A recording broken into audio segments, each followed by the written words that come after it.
श्री शिवाय नमस्तुभ्यम। हर हर महादेव। पंडित प्रदीप मिश्रा जी के द्वारा आशुतोष शिव महापुराण कथा बलौदा बाजार कोकड़ी छत्तीसगढ़ में हो रही है।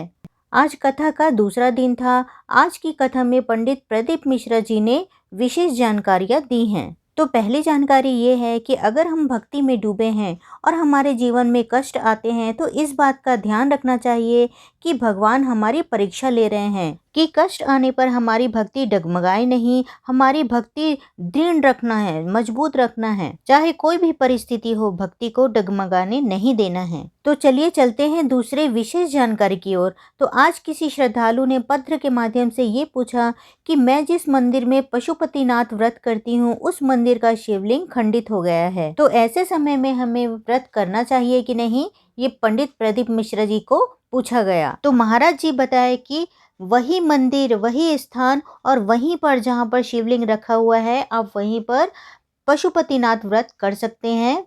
आपका व्रत खंडित नहीं होगा, उसी मंदिर में आप व्रत कर सकते हैं। कभी कभार खंडित हो जाता है या नया प्राण प्रतिष्ठा किया जाता है, छोटा शिवलिंग रहता है तो बड़ा शिवलिंग की स्थापना की जाती है, तो आप उसी मंदिर में, वही स्थान में आप पूजा कर सकते हैं।